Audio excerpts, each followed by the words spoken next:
శ్రీమన్నారాయణ ఈరోజు 17వ పాశ్రం. அம்பரமே தண்ணீரே சோரிகரம் செய்யும் எம்பெருமான் நந்தகோபாலாய் எழுந்திராய் கும்பனார்கெல்லாம் கொழுந்தே குலவிளக்கே எம்பெருமாட்டிய சோதாய் அறிவுராய் அம்பரமூடொட்டூங்கி உலகலந்தா உம்பர கோமானே உறங்காதெழுந்திராய் செம்புர்கரளி செல்வாவர தேவா உம்மியும் நீயும் உறங்கேலோరెంబావాయ్. ఈ 16 పాశ్రం నుంచి 20 పాశ్రాల వరకు భక్తిని తెలియజేస్తుంది అమ్మవారు. నందగోపుని ఇంటికి వెళ్ళి ఒక్కొక్క రోజు ఒక్కొక్క వ్యక్తిని లేపుతూ ఉంటుంది. నిన్న ద్వారపాలకులు అడ్డుకున్నారు, ఈ రోజేమో నందుణ్ణి యశోదను నిద్రలేపేటువంటి విషయాన్ని దీంట్లో తెలియజేస్తుంది. మొదట నందగోపుడిని అంబరమే తన్నీర్ సోరే అరం శయ్యం అంటే వస్త్రము నీరు అన్నము దానం చేసేవాడు అని నందగోపుణ్ణి ఇక్కడ సంబోధించారు అమ్మవారు. అంబరం అంటే వస్త్రము, తన్నీరు అంటే నీరు, సోరు అంటే అన్నము. ఈ మూడిటికి నందగోపుణ్ణి ఇక్కడ ఆచార్య రూపంగా భావించారు. అంటే నందగోపుని ఆచార్యుడిగా ఉంటూ శ్రీకృష్ణుణ్ణి సేవించుకుందాము అని. తర్వాత యశోదమ్మని కూడా ఇక్కడ సంబోధించారు. అరివురాయ్ అంటే జ్ఞానాన్ని కలిగించే తల్లి అని అమ్మను వేడుకున్నారు.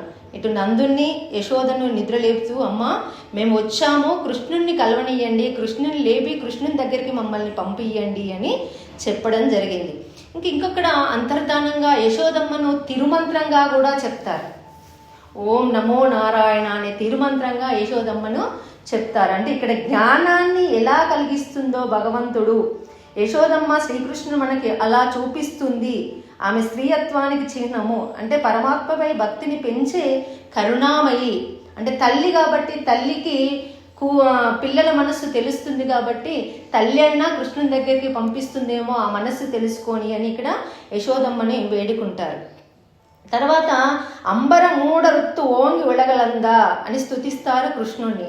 అంటే ఆకాశాన్ని చీల్చుకుంటూ పెరిగి లోకాలను కొలిచిన త్రివిక్రముడు ఈ చిన్ని కృష్ణుడు అని అర్థం. అంటే వామనావతారాన్ని సృష్టించింది అమ్మవారు. ఇక్కడ విశ్వరూపం పరమాత్మ ఎంత గొప్పవాడైనా భక్తుల కోసం ఇంత చిన్నవాడిగా లొంగి ఉన్నాడు. అప్పుడేమో ఆకాశాన్నంతా ఎదిగాడు, ఇప్పుడేమో చిన్ని కృష్ణులాగా మనల్ని రక్షించడం కోసం వచ్చాడు ఈ కృష్ణుడు. అయ్యా లేవయ్యా మమ్మల్ని కరుణించుమని ఇక్కడ అమ్మవారు వేడుకుంటూ ఉంటుంది.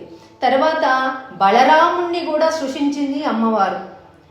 నందుణ్ణి, యశోదని, కృష్ణుని, తర్వాత బలరాముణ్ణి. ఎందుకంటే ఇంకా నిద్ర లేస్తలేడు, అన్నను మేల్కొల్పలేం కదా, ఆదిశేష అవతారం కదా, అతనికి కోపం వచ్చిందేమో ఆయనని పిలవకపోతే అన్నట్టుగా బలరాముణ్ణి కూడా నిద్ర లేపుతారు. భగవంతునికి కైంకర్యం చేయడంలో ఆయన అగ్రగణ్యుడు బలరాముడు. మనం అతన్ని చేరుకోవాలంటే ఆయనకు అత్యంత సన్నిహితంగా ఉండాలి. అంటే భాగవతులకు దగ్గరగా ఉండాలని అమ్మవారు చెప్తుంది. భగవంతుణ్ణి మనం వేడుకోవాలంటే ఎవరైతే భాగవత శ్రేష్ఠులు ఉంటారో వాళ్ళను ముందు ప్రసన్నం చేసుకోవాలి, వాళ్ళ ద్వారా మనం భగవంతుడికి వెళ్ళాలని ఈ పాశురంలో తెలియజేసింది. జై శ్రీమన్నారాయణ.